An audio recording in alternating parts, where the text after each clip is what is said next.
ಬ್ರೇಕ್ನ ನಂತರ ವಿಶೇಷ ಕಾರ್ಯಕ್ರಮಕ್ಕೆ ಮತ್ತೊಮ್ಮೆ ಸ್ವಾಗತ. ನಾನು ಪ್ರೊಫೆಸರ್ ಜಿ ವೆಂಕಟ ಸುಬ್ಬಯ್ಯನವರ ಜೊತೆ ಮಾತಾಡ್ತಾ ಇದ್ದೀನಿ. ಇವರ ಜೊತೆ ಮಾತನಾಡುವಾಗ ಆಗುವಂಥ ಒಂದು ಸಂತೋಷ ಅಂದರೆ ಕರ್ನಾಟಕ ರಾಜ್ಯ ಇದರ ಹುಟ್ಟು ಮತ್ತು ಬೆಳವಣಿಗೆಯನ್ನು, ಒಬ್ಬ ವ್ಯಕ್ತಿಯ ಹುಟ್ಟು ಮತ್ತು ಬೆಳವಣಿಗೆಯನ್ನು ನೋಡಿದ ರೀತಿಯಲ್ಲಿ ನೋಡಿದಂಥವರು ಮತ್ತು ಹೇಗೆ ಕನ್ನಡ ಭಾಷೆ ಅನ್ನೋದು ಪುನರ್ಜನ್ಮವನ್ನು ಪಡೀತು, ಹೇಗೆ ನವೋದಯ ಸಾಹಿತ್ಯ, ನವ್ಯ ಸಾಹಿತ್ಯ, ನವ್ಯೋತ್ತರ ಸಾಹಿತ್ಯಗಳು ಬೆಳೆದು ಬಂದವು ಅನ್ನೋದನ್ನು ಕಣ್ಣಾರೆ ಕಂಡಂಥವರು ಮತ್ತು ಸ್ವತಃ ಅನುಭವಿಸಿದಂಥವರು. ಇವರ ಜೊತೆ ಮಾತನಾಡುವಾಗ ಆ ಮಾತುಗಳನ್ನು ಕೇಳೋದಕ್ಕೆ ಅಗಾಧವಾದಂಥ ಪ್ರೀತಿ ಉಂಟಾಗತ್ತೆ. ಸರ್, ತಾವು ಹೇಳ್ತಾ ಇದ್ರಿ. ನೀವು ಹೇಳಿದ ಮಾತು ನಿಜ. ಹಳೆಗನ್ನಡ, ನಡುಗನ್ನಡ, ಹೊಸಗನ್ನಡ ಅಂತ 3 ಭಾಗ ಇದೆ. ಹಳೆಗನ್ನಡವನ್ನು ಈಗ ಹೇಳಿದರೆ ಜನಕ್ಕೆ ತಕ್ಷಣ ಅರ್ಥವೇ ಆಗೋದಿಲ್ಲ. ಉದಾಹರಣೆಗೆ ಈ ತಿರೆಯೊಳವಗಂ ಕೊಳಿವಣ್ಗಳಿಂ ಕಣ್ಗೊಳಿಪ ಪಣ್ಮರಂಗಳಿಂ ಪಗಲು ಮಿರುಳು ಮೊರಲ್ದು ಮಗಮಗೆಪ ನೀರ್ವೂಗಳಿಂದೆಸಬ ಪೂಗುಳಂಗಳಿಂ ಅಂದರೆ ಯಾರು ಗೊತ್ತಾಗುತ್ತೆ? ಈಗ ಇದು ಹಳೆಗನ್ನಡ. ಇದು ನಡುಗನ್ನಡ ಅರ್ಥ ಆಗುತ್ತೆ, ಸ್ವಲ್ಪ ವಾಸಿ ಆಗುತ್ತೆ. ಈಗಿನ ಕನ್ನಡ ಗೊತ್ತೇ ಆಗುತ್ತೆ. ಹೀಗೆ ಬೆಳ್ಕೊಂಬಂದಿದೆಯಲ್ಲ ಈ ಭಾಷೆ. ಆ ಪರಿಣಾಮವಾಗಿ ಒಂದು ವರ್ಷಕ್ಕೆ 6,000 ಪುಸ್ತಕಗಳ ಪ್ರಕಟ ಆಗ್ತಾಯಿದೆ ಈಗ ಕನ್ನಡದಲ್ಲಿ. 1948ರಲ್ಲಿ ನಮಗೆ ಸ್ವಾತಂತ್ರ್ಯ ಬಂದಾಗ ಒಂದು ವರ್ಷಕ್ಕೆ 150 ಪುಸ್ತಕನೂ ಪ್ರಿಂಟ್ ಆಗ್ತಾಯಿತ್ತು. ನಾನು ಆಗಿನ ಕಾಲ ಅಲ್ಲಿ ತನಕ ಪ್ರಿಂಟಾದ ಎಲ್ಲ ಪುಸ್ತಕಗಳನ್ನು ಓದಬಲ್ಲವನಾಗಿದ್ದೆ. ಈಗ ಈ ಪುಟ್ಟಾಗತಕ್ಕ ಪುಸ್ತಕಗಳೆಲ್ಲ ನೋಡೋಕ್ಕೆ ಸಹಿತ ಆಗೋದಿಲ್ಲ, ಅಷ್ಟೊಂದು ಬೆಳೀತಾ ಇದೆ. ಅಂದರೆ ಬೆಳವಣಿಗೆ ಎಷ್ಟೊಂದು ಆಗಿದೆ ಅನ್ನೋದು ನಿಮಗೆ ಗೊತ್ತಾಗುತ್ತೆ. ಈ ಬೆಳವಣಿಗೆ ಆಗುವಾಗ ಕೆಲವು ಆಲೋಚನೆಗಳು ಬರುತ್ತವೆ. ನವೋದಯ ಪ್ರಾರಂಭ ಆದಮೇಲೆ, ದಯವಿಟ್ಟು ಕ್ಷಮಿಸಿ, ಒಂದು ಸಣ್ಣ ಇಂಟ್ರಪ್ಷನ್ ಮಾಡ್ತೀನಿ. ಈ ಬೆಳವಣಿಗೆ ನಿಮಗೆ ಸಂಪೂರ್ಣವಾಗಿ ಸಮಾಧಾನ ಕೊಟ್ಟಿದೆಯಾ ಅಂತ, ಸಾಹಿತ್ಯದ ಗುಣಮಟ್ಟದ ವಿಷಯನ ಗಮನದಲ್ಲಿಟ್ಕೊಂಡು ಮಾತನಾಡೋದಾದರೆ? ಒಂದು ಸಾಹಿತ್ಯ ಅನ್ನೋದು ಒಂದೇ ಸಮವಾಗಿ ಬೆಳ್ಕೊಂಡು ಹೋಗೋದಿಲ್ಲ. ಅದಕ್ಕೆ ಹಿನ್ನೆಲೆಗಳ ಹಿಂಬದಿಗಳು ಮತ್ತು ಹಿಂದಕ್ಕೆ ಹೋಗ್ತಕ್ಕದ್ದು ಆಗಿಂದಾಗ ಆಗ್ತಾ ಇರುತ್ತೆ. ಮಹಾಕವಿಗಳು ಅನ್ನೋರು 100 ವರ್ಷಕ್ಕೊಬ್ಬರು ಹುಟ್ಕೋತಾರೆ. ಹಾಗೆ ನೋಡೋಕ್ಕೆ ಹೋದರೆ ಈ ನವೋದಯ ಕಾಲದಲ್ಲಿ ನಮ್ಮಲ್ಲಿ ಹುಟ್ಟಿದ ಕವಿಗಳು, ಒಳ್ಳೆಯ ಕವಿಗಳು ಎಷ್ಟು ಜನ ಇದ್ದಾರೆ ನೋಡಿ. BM ಶ್ರೀಕಂಠಯ್ಯನವರು ಒಳ್ಳೆಯ ಕವಿ, ಮಾಸ್ತಿ ವೆಂಕಟೇಶ ಕವಿ, ಬೇಂದ್ರೆ, ಪುಟ್ಟಪ್ಪ, KS ನರಸಿಂಹಸ್ವಾಮಿ, ಗೋಪಾಲಕೃಷ್ಣ ಅಡಿಗ, ಎಷ್ಟೊಂದು ಜನ ಆಯಿತು. ಈಗ ಬರೀತಾ ಇರೋರಲ್ಲಿ ಲಕ್ಷ್ಮೀನಾರಾಯಣ ಭಟ್ಟ, HS ವೆಂಕಟೇಶ ಮೂರ್ತಿ, ಶಿವರುದ್ರಪ್ಪ, ಇವರೆಲ್ಲ ಇದ್ದಾರೆ ಜನಗಳು. ಇಷ್ಟೊಂದು ಜನ, ಒಂದು ಶತಮಾನದಲ್ಲಿ ಇಷ್ಟೊಂದು ಜನ ಕವಿಗಳು ಬಂದರು ಅನ್ನೋದೇ ಒಂದು ಆಶ್ಚರ್ಯ ನಮಗೆ. ಎಲ್ಲ ಪಂಥಗಳಿಂದಲೂ ಕಾವ್ಯ ಬೆಳೀತಾ ಇದೆ, ಕನ್ನಡ ಭಾಷೆ ಬೆಳೀತಾ ಇದೆ, ಕಾದಂಬರಿಗಳು ಹೆಚ್ಚುತ್ತಾ ಇವೆ, ಸಣ್ಣ ಕಥೆಗಳು ಹೆಚ್ಚುತ್ತಾ ಇವೆ, ಪ್ರಬಂಧಗಳು ಹೆಚ್ಚುತ್ತಾ ಇವೆ. ಎಲ್ಲಕ್ಕಿಂತ ಹೆಚ್ಚಾಗಿ ವಿಚಾರ ಲೇಖನಗಳು ಬೆಳೀತಾ ಇವೆ. ಆದ್ದರಿಂದ ಕನ್ನಡ ಬೆಳ್ಕೊಂಬರ್ತಿದೆ. ಇದಕ್ಕೆ ಯಾವ ವಿಧವಾದ ಆಪೋಹವೂ ಇಲ್ಲ ಅಂತ ಸುಖವಾಗಿರಬಹುದು. ಕನ್ನಡ ಬೆಳೆಯುವ ಭಾಷೆ, ಕನ್ನಡ ಸಾಹಿತ್ಯ ಸೂರ್ಯ ಚಂದ್ರರಿರೋ ತನಕ ಬೆಳಗುವ ಭಾಷೆ. ಸಾಹಿತ್ಯದ ವಿಷಯ ಆಯ್ತು. ಈಗ ನಾನು ನಿಮ್ಮ ನಿಘಂಟು ಪ್ರೇಮದ ವಿಷಯಕ್ಕೆ ಬರ್ತೀನಿ. 1930ರಲ್ಲಿ ನೀವು ಆವಾಗಿನ ಕಾಲದ ಗ್ರ್ಯಾಜುಯೇಷನನ್ನು ಮುಗಿಸಿ ಪ್ರಾಧ್ಯಾಪಕರಾಗಿ ವೃತ್ತಿಯನ್ನು ಆರಂಭಿಸಿದ್ರಿ. ಇದೆಲ್ಲದರ ಮಧ್ಯೆ ಈ ಶಬ್ದಗಳ ಬಗೆಗಿನ ಪ್ರೇಮ ಹೇಗೆ ಶುರುವಾಯಿತು ನಿಮಗೆ ಅಂತ? ಕನ್ನಡ ಸಾಹಿತ್ಯ ಪರಿಷತ್ತು ಒಂದು ಸಂಸ್ಥೆ ಇದೆಯಲ್ಲ, ನಿಮಗೆ ಗೊತ್ತಲ್ಲ ಅದು. ಆ ಸಾಹಿತ್ಯ ಪರಿಷತ್ತಿನ ಸಂವಿಧಾನದಲ್ಲಿ ಕನ್ನಡಕ್ಕೆ ಒಂದು ನಿಘಂಟನ್ನು ತಯಾರು ಮಾಡಬೇಕು ಅಂತ ಒಂದು ಭಾಗ ಇದೆ. ಕನ್ನಡಕ್ಕೆ ನಿಘಂಟು ಇರಲಿಲ್ಲ. ಜರ್ಮನಿ ದೇಶದಿಂದ ಬಂದ ಒಬ್ಬ ಬೈಬಲನ್ನು ಕನ್ನಡಕ್ಕೆ ಅನುವಾದ ಮಾಡೋದಕ್ಕೆ ಹೇಗೆ ಮಾಡಬೇಕು ಅಂತ ಅನ್ನೋದಕ್ಕೋಸ್ಕರವಾಗಿ ಒಂದು ಒಳ್ಳೆಯ ನಿಘಂಟು ತಯಾರು ಮಾಡಿದ. ಅವನ ಹಿಂದೆ ಇನ್ನೂ ಕೆಲವರು ಮಾಡಿದ್ದಾರೆ. ಸ್ಟೀವನ್ಸನ್ ಅನ್ನೋಬ್ಬ, ಆಮೇಲೆ ಜೀಗ್ಲರ್ ಅನ್ನೋರು ಮಾಡಿದ್ದಾರೆ. ಚೆನ್ನಾಗಿರಲಿಲ್ಲ. ಅದು ತುಂಬ ಚೆನ್ನಾದ ನಿಘಂಟು ಯಾವುದು ಅಂದರೆ ಕಿಟ್ಲರ್ ನಿಘಂಟು. ಅದು ಚೆನ್ನಾಗಿ ಬಂತು. ಹೈದರಾಬಾದ್ನಲ್ಲಿ ಕನ್ನಡ ಸಾಹಿತ್ಯ ಸಮ್ಮೇಳನ ಆಯಿತು. ಆವಾಗ ಪ್ರೊಫೆಸರ್ AR ಕೃಷ್ಣಶಾಸ್ತ್ರಿಗಳು ಅದಕ್ಕೆ ಅಧ್ಯಕ್ಷರಾಗಿದ್ದರು. ಅವರು ನಮ್ಮ ಗುರುಗಳಾಗಿದ್ದರು. ಅವರು ಆ ಹೈದರಾಬಾದ್ ಸಮ್ಮೇಳನದಲ್ಲಿ ಕನ್ನಡ ಸಾಹಿತ್ಯ ಪರಿಷತ್ತು ಕೂಡಲೇ ಒಂದು ಸಮಿತಿಯನ್ನು ಮಾಡಿ ಒಳ್ಳೆಯ ನಿಘಂಟನ್ನು ಪ್ರಾರಂಭ ಮಾಡಬೇಕು ಅಂತ ಒಂದು ಮಸೂದೆಯನ್ನು ತೆಗೆದುಕೊಂಡು ಜನರ ಒಪ್ಪಿಗೆ ಪಡೆದರು. ಆವಾಗ ಒಂದು ಸಣ್ಣ ಸಮಿತಿ ಮಾಡಿದ್ರು. 1943ನೇ ಇಸ್ವಿದು. ಆ ಸಮಿತಿ ಕೂತ್ಕೊಂಡು ಯೋಚನೆ ಮಾಡಿ ಒಂದು ನಿಘಂಟು ತಯಾರು ಮಾಡಬೇಕು, ಸರ್ಕಾರವನ್ನು ದುಡ್ಡು ಕೇಳಬೇಕು ಅಂತ ಹೇಳಿ ಕೇಳಿದರು. ಏನು ಮಾಡಿದ್ರು ಅಂದರೆ 4 ಸಂಪುಟಗಳನ್ನು ತಯಾರು ಮಾಡ್ತೀವಿ, ಅದಕ್ಕೆ 1 ಲಕ್ಷ ರೂಪಾಯಿ ನೀವು ಕೊಡಬೇಕು ಅಂತ ಹನುಮಂತಯ್ಯನವರು ಆವಾಗ ಮುಖ್ಯಮಂತ್ರಿಗಳಾಗಿದ್ದರು. ಅವ್ರ ಹತ್ರ ಹೋಗಿ ಕೇಳಿದ್ರು.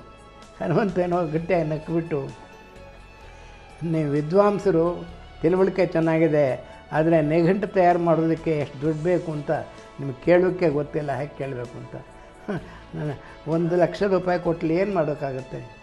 15 ಲಕ್ಷ ರೂಪಾಯಿ ಕೊಡ್ತೀನಿ ಇವತ್ತೇ. 15 ಲಕ್ಷ ಒಂದು ಪ್ರಾಜೆಕ್ಟ್ ಮಾಡಿ, ಒಂದು ಯೋಜನೆ ತಯಾರು ಮಾಡಿ, ಅದಕ್ಕೆ ಏನೇನು ಮಾಡಬೇಕು ಹೇಗೆ ಅಂತ ಅನ್ನೋದಕ್ಕೆ ಮಾಡಿ ಕಳಿಸ್ಕೊಡಿ. ಕಳಿಸ್ಕೊಟ್ಟು ನೋಡಿ ಪರಿಶೀಲನೆ ಮಾಡಿ, ನಮ್ಮ ಡೈರೆಕ್ಟರ್ ಆಫ್ ಎಜುಕೇಷನ್ ಯಾರಿದ್ದಾರೋ ಅವ್ರನ್ನ ಕಳಿಸಿ ನಿಮ್ಮನ್ನು ಒಪ್ಪಿಗೆ ಕೊಡ್ತೀನಿ, 15 ಲಕ್ಷ ರೂಪಾಯಿ ಕೊಡ್ತೀನಿ, ಮಾಡಿ ಹೋಗಿ ಅಂತ ಕಳಿಸಿ. ಆಮೇಲೆ ಒಂದು ಸಮಿತಿ ಮಾಡಿ ಒಂದು ಯೋಜನೆ ಮಾಡಿ ಇದು ಮಾಡ್ಕೊಂಡು ಹೋಗ್ತಾ ಇರ್ತಕ್ಕದ್ದು. ಎಷ್ಟು ವರ್ಷ ಆಗುತ್ತೋ ಗೊತ್ತಿಲ್ಲ, ಮಾಡ್ಕೊಂಡು ಹೋಗ್ತಾ ಇರ್ತಕ್ಕದ್ದು. ಅದಕ್ಕೆ ವಾರ್ಷಿಕವಾಗಿ ಎಷ್ಟು ದುಡ್ಡು ಕೊಡಬೇಕು ಅಂತ ಕೇಳಿದ್ರು. ಆವಾಗ 15 ಲಕ್ಷ ಕೊಡೋದಲ್ಲದೆ ಮುಂದೊಂದು ಕೊಡ್ತೇನೆ ಅಂತ ಅವರು ಮಾತು ಕೊಟ್ಟರು. ಆಮೇಲೆ ಅವರು ಹೋದ್ಮೇಲೆ ನಿಜಲಿಂಗಪ್ಪನವರು ದುಡ್ಡು ಕೊಟ್ಟರು. ಎಲ್ಲ ಮಂತ್ರಿಗಳು ಕೂಡ ಒಪ್ಕೊಂಡು ಕೊಟ್ಟರು. 1944ರಲ್ಲಿ ಆ ಸಮಿತಿ ಕೆಲಸ ಮಾಡೋಕ್ಕೆ ಶುರುವಾಯಿತು. 70-80 ವಿದ್ವಾಂಸರು ಒಟ್ಟು ದೇಶದ ಎಲ್ಲ ಕಡೆಗಳಲ್ಲಿ ಸೇರಿಸಿ ಒಂದೊಂದು ಪುಸ್ತಕದಿಂದಲೂ ಕೂಡ ಎಲ್ಲ ಪದಗಳನ್ನು ಆರಿಸಿ ಪಟ್ಟಿ ಮಾಡಿ ಕಳಿಸ್ಕೊಟ್ರು.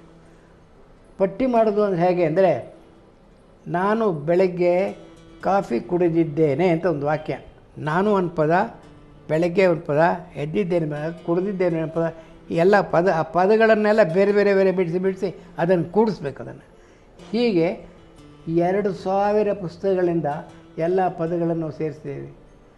ಎಲ್ಲಿ ತನಕ 1956ನೇ ಇಸ್ವಿ ತನಕ, 44ರಿಂದ 56ನೇ 12 ವರ್ಷ ಈ ಪದಗಳನ್ನು ಸೇರಿಸಿದ್ರು. ಈ ಪದಗಳನ್ನು ಸೇರಿಸುವಾಗ 79 ಜನ ಎಲ್ಲ ಕಡೆಯಿಂದ ಬಂದರು. ಅವರಿಗೇನು ಅಂದರೆ, ಪದ ಸೇರಿಸೋರಿಗೆ ಒಂದು ಪುಸ್ತಕದಲ್ಲಿ ಎಲ್ಲ ಪದಗಳನ್ನು ಸೇರಿಸಿ ಕೊಟ್ಟರೆ 20 ರೂಪಾಯಿ ಅಂತ ಒಂದು ಪ್ರತಿ ಹಣ ಕೊಟ್ಟರು. ಒಂದು ಪುಸ್ತಕ ಪೂರ್ತಿ ಓದಿ ಎಲ್ಲನೂ ಬರ್ಕೊಟ್ರೆ 20 ರೂಪಾಯಿ ಕೊಡ್ತೀವಿ ಅಂತ ಎಲ್ಲರೂ ಹೀಗೆ ಸೇರಿಕೊಟ್ರು. 1956ನೇ ಇಸ್ವಿಯೊಳಗೆ ಅಷ್ಟು ಪದಗಳನ್ನು ಸೇರಿ ಆಲ್ಫಬೆಟಿಕಲ್ ಆರ್ಡರ್ ಮಾಡ್ತಾರೆ, ಅಕಾರಾದಿಯಾಗಿ ಮಾಡ್ತಾರೆ. ಒಂದು ದೊಡ್ಡ ಅಷ್ಟರಿಂದ ಅಲ್ಲಿವರೆಗೆ ದೊಡ್ಡದೊಂದು ಸುಮಾರು 15 ಲಕ್ಷ ಪಟ್ಟಿಗಳು, ಅದನ್ನು ಪಿಜನ್ ಹೋಲ್ಸ್ ಅಂತ ಹೇಳ್ತಾರಲ್ಲ ಹಾಗೆ ಸಣ್ಣ ಸಣ್ಣ ಗೂಡುಗಳು ಮಾಡಿ ಸುಮಾರು 52 ಅಕ್ಷರಗಳಿವೆ ನಮ್ಮನೆ. ಆ ಎಲ್ಲ ಅಕ್ಷರಗಳಿಗೂ ಒಂದೊಂದು ಗೂಡು ಮಾಡಿ ಅಕಾರಾದಿಯಾಗಿ ಮಾಡಿ ಹೀಗೆ ಮಾಡಿ ಅದನ್ನು ಜೋಡಿಸಿಟ್ರು. ಅದನ್ನು 56ನೇ ಇಸ್ವಿ ಒಳಗಡೆ ಮೊದಲನೇದು ಅಕಾರ ಪ್ರಾರಂಭ ಮಾಡೋಕ್ಕೆ ನಾನು ಅವಾಗ ಆ ಸಂದರ್ಭದಲ್ಲಿ ಸದಸ್ಯನಾಗಿದ್ದೇನೆ. ನರಸಿಂಹಾಚಾರ್ಯರನ್ನ ಸಂಪಾದಕರು ಅಂತ ಗೊತ್ತು ಮಾಡಿ ಕಳಿಸಿದರು, DL ನರಸಿಂಹಾಚಾರ್ಯರನ್ನ. DL ನರಸಿಂಹಾಚಾರ್ಯರು ಬಂದ ಮೇಲೆ ಬರವಣಿಗೆ ಶುರುವಾಯಿತು. ಟೈಪ್ ರೈಟಿಂಗ್ ಇರಲಿಲ್ಲ ಕನ್ನಡಕ್ಕೆ, ಟೈಪ್ ರೈಟರ್ ಇರಲಿಲ್ಲ, ಡಿಕ್ಷ್ನರಿ ಕೈಯಲ್ಲಿ ಬರಿಬೇಕಾಗಿತ್ತು ಅಂಥ ಕಾಲ ಅದು. ಆಮೇಲೆ ಟೈಪ್ ರೈಟರ್ ಬಂದಮೇಲೆ ಅನುಕೂಲ ಆಯಿತು. ಈಗ ಬಿಡಿ, ಈಗಂತ ಕಂಪ್ಯೂಟರ್ ಬಂದೆ ಏನು ತೊಂದರೆಯೇ ಇಲ್ಲ. ಅಂಥ ಕಷ್ಟಪಟ್ಟುಕೊಂಡು 1956ನೇ ಇಸ್ವಿಯಲ್ಲಿ ಪ್ರಾರಂಭವಾದ ಮೊದಲನೇ ಸಂಪುಟ 1970ನೇ ಇಸ್ವಿಯೊಳಗೆ ಬಿಡುಗಡೆ ಆಯಿತು.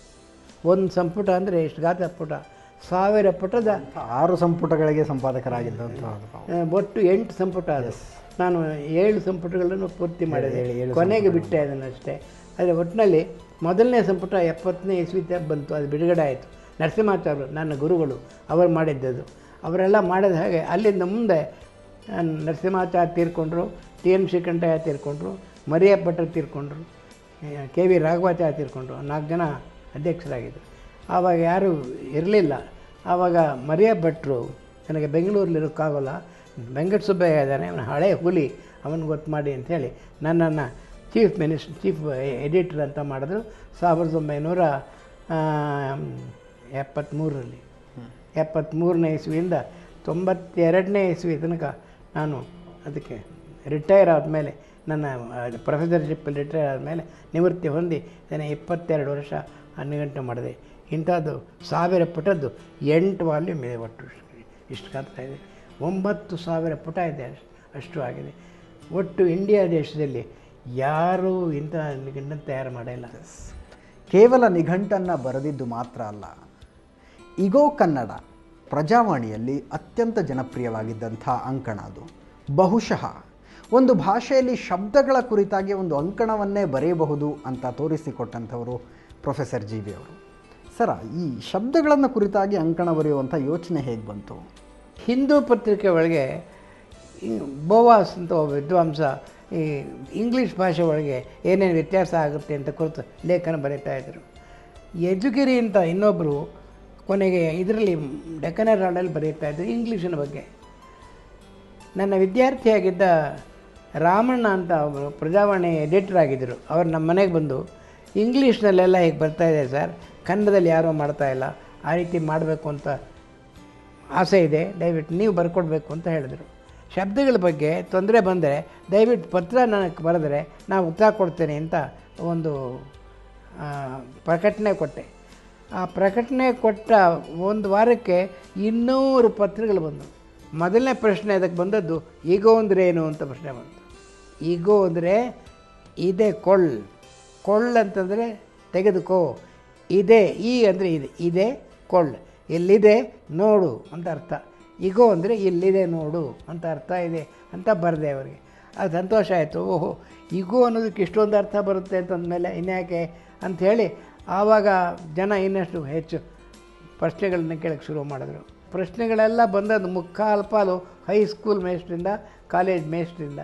ಅವರಿಗೆ ಅವರು ತಿಳ್ಕೊಂಡಿದ್ದಕ್ಕಿಂತ ಇನ್ನೂ ಹೆಚ್ಚು ತಿಳುವಳಿಕೆ ಎಲ್ಲಿದೆ ಅಂತ ಗೊತ್ತಾಯಿತು.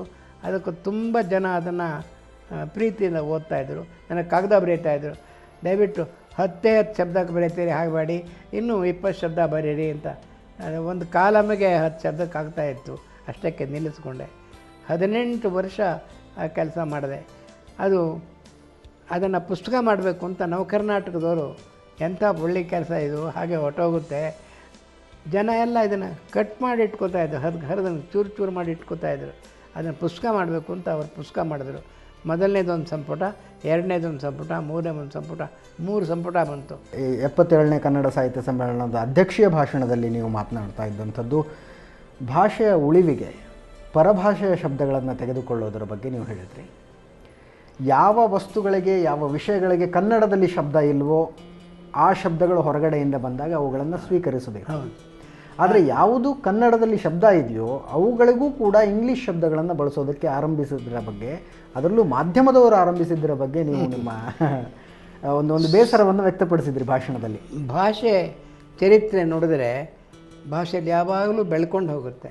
ಆ ಬೆಳ್ಕೊಂಡು ಹೋಗೋದಕ್ಕೆ ಕಾರಣ ಒಂದು ಅಂದರೆ ಹಿಂದಿ ಭಾಷೆಯ ಶಬ್ದ ಬರ್ತಕ್ಕದ್ದು. ಇಂಗ್ಲೀಷಿಂದ ಬಂದ ಶಬ್ದ ಬಂದ ಮೇಲೆ ನಮ್ಮ ಕನ್ನಡದ ಶಬ್ದ ಮರ್ತೇ ಹೋಗುತ್ತೆ. ಉದಾಹರಣೆ ಕೋರ್ಟ್ ಅಂತ ನೋಡಿ, ನ್ಯಾಯಾಲಯ ಅಂತ ಯಾರು ಉಪಯೋಗ ಮಾಡ್ತಾರೆ ಈಗ? ಅಲ್ಲ, ಅದಕ್ಕಿಂತಲೂ ಗಾಬರಿ ಹುಟ್ಟಿಸುವಂಥದ್ದು ಮಾರುಕಟ್ಟೆ ಒಳಗಡೆ ಹೋದರೆ ತರಕಾರಿಗಳ ಹೆಸರುಗಳು ಕೂಡ. ಹೌದು, ದೊಣ್ಣೆ ಮೆಣಸಿನಕಾಯಿ ಅಂದರೆ ಯಾರಿಗೂ ಅರ್ಥ ಆಗಲ್ಲ, ಎಲ್ಲರೂ ಕ್ಯಾಪ್ಸಿಕಮ್ ಅಂತಲೇ ಅಂತಾರೆ. ಇಂಥ ಸ್ಥಿತಿ ಎಲ್ಲ ಭಾಷೆಗಳಿಗೂ ಬರುತ್ತೆ. ಒಂದು ಇಕ್ಕಟ್ಟಿನ ಪರಿಸ್ಥಿತಿ ಇದು. ಇದನ್ನು ತಿದ್ದುವ ಮಾರ್ಗವೇ ಇದೆ. ಸರ್ಕಾರದವ್ರು ಏನು ಮಾಡಬೇಕು ಅಂತಂದರೆ ಇದಕ್ಕೆ ಕಾನೂನು ಮಾಡಿದ್ರೆ ಆಗೋದಿಲ್ಲ. ನಮ್ಮ ಬೆಂಗಳೂರಿನಂಥ ನಗರದಲ್ಲಿ ಕನ್ನಡ ಮಾತಾಡೋರು, ಕನ್ನಡದ ಮಾತೃಭಾಷೆ ಯಾರು ಕೇವಲ 20% ಜನ ಇದ್ದಾರೆ. ಇನ್ನು 80 ಜನ ಬಾಕಿ ಕಡೆಯಿಂದ ಬಂದವರು. ಇದನ್ನು ಸರಿ ಮಾಡಬೇಕಾದ್ರೆ ಒಂದು ಮಾರ್ಗ ಇದೆ. ಏನು ಮಾರ್ಗ ಅಂದರೆ ಸರ್ಕಾರದವ್ರು ಏನು ಮಾಡಬೇಕು ಅಂದರೆ, ಸರ್ಕಾರಕ್ಕೆ ಅರ್ಜಿ ಹಾಕಿದ್ರೆ ಯಾವ ಅರ್ಜಿನೂ ಇಂಗ್ಲೀಷಲ್ಲಿ ಕನ್ನಡದಲ್ಲೇ ಇರಬೇಕು. ಒಂದು ಕಾನೂನು ಮಾಡಿಬಿಡಲಿ ಸರ್ಕಾರ. ನಮ್ಮ ಸರ್ಕಾರದಲ್ಲಿ ಒಂದೇ ಮಾತಿನಲ್ಲಿ ಹೇಳೋದಾದರೆ ಆಡಳಿತ ಭಾಷೆ ಕನ್ನಡ ಆಗಬೇಕು. ನೀವು ಕೊಡೋ ಅರ್ಜಿ ಬರ್ಕೊಂಬಂದಿದೆಯಾ, ತೊಗೊಂಬ ಇಲ್ಲಿ ಅಪ್ಲಿಕೇಶನ್ ಅಂತ ನಂಗೆ ಕೊಡೋದಿತ್ತು. ಅಪ್ಲಿಕೇಶನ್ ಹೋಯಿತು, ಅರ್ಜಿ ಕೊಡು ಇಲ್ಲಿ. ಹಠ ಹಿಡಿದು ಎಲ್ಲ ಸರ್ಕಾರಿ ಕಚೇರಿಗಳಲ್ಲೂ ಈ ಕೆಲಸ ಮಾಡಿ 1 ವರ್ಷದಲ್ಲಿ ಅವರೆಲ್ಲ ಕನ್ನಡದ ಅರ್ಜಿ ಕಳಿಸ್ತಾರೆ, ಕನ್ನಡ ಕಲ್ತ್ಕೋತಾರೆ. ಆದ್ದರಿಂದ ಈ 2-3 ಉಪಾಯಗಳಿವೆ. ಈಗ ಶಾಲೆಯಲ್ಲಿ ಹುಡುಗರಿಗೆ ಕಳಿಸ್ತಕ್ಕದ್ದೊಂದು, ಅರ್ಜಿಯನ್ನು ಮಾಡ್ತಕ್ಕದ್ದೊಂದು, ಆಮೇಲೆ ಎಲ್ಲ ಅಂಗಡಿಗಳಿಗೂ ಕೂಡ ಕನ್ನಡದ ಹಲಿಗೆ ಮೇಲೆ ಕನ್ನಡದಲ್ಲಿ ಹೆಸರು ಹಾಕಬೇಕು ಅಂತ ಬಲವಂತ ಮಾಡಬೇಕು. ಪ್ರಾಥಮಿಕ ಶಿಕ್ಷಣ ಕಡ್ಡಾಯದಲ್ಲಿ ಕನ್ನಡದಲ್ಲಿ ಆಗಬೇಕು. ಅದರ ಜೊತೆಗೆ ಅಲ್ಲಿಂದ ಹಿಡಿದು ನಾಮ ಫಲಕಗಳನ್ನು ಕನ್ನಡದಲ್ಲಿ ಬರೆಯೋದರ ತನಕ ಪ್ರತಿಯೊಂದು ಕೆಲಸ ಆದಾಗ ಮಾತ್ರ ಕನ್ನಡ ಉಳಿಯೋದಕ್ಕೆ ಸಾಧ್ಯ, ಬೆಳೆಯೋದಕ್ಕೆ ಸಾಧ್ಯ ಅನ್ನುವಂಥದ್ದು JB ಅವರ ಮಾತು. ಇವರ ಜೊತೆಗಿನ ಚರ್ಚೆನ ಮುಂದುವರಿಸ್ತೀನಿ. ಅದಕ್ಕಿಂತ ಮುಂಚೆ ಇನ್ನೊಂದು ಸಣ್ಣ ಬ್ರೇಕ್. ಇಂಗ್ಲೀಷಲ್ಲಿ ಮಾತಾಡಿದ್ರೆ ಪೂರ್ತಿ ಇಂಗ್ಲೀಷ್ ಮಾತಾಡಿ, ಪೂರ್ತಿ ಕನ್ನಡ ಮಾತಾಡಿ. ಈ ಕನ್ನಡ ಮತ್ತು ಇಂಗ್ಲೀಷನ್ನ ಮಿಶ್ರಣ ಮಾಡಿ ವಿಚಿತ್ರವಾದ ಭಾಷೆಯಲ್ಲಿ ಮಾತಾಡ್ತೀರಲ್ಲ, ಅದು ತಪ್ಪು ಮಾಡಿ ಅಂತ ಅನ್ನೋದನ್ನು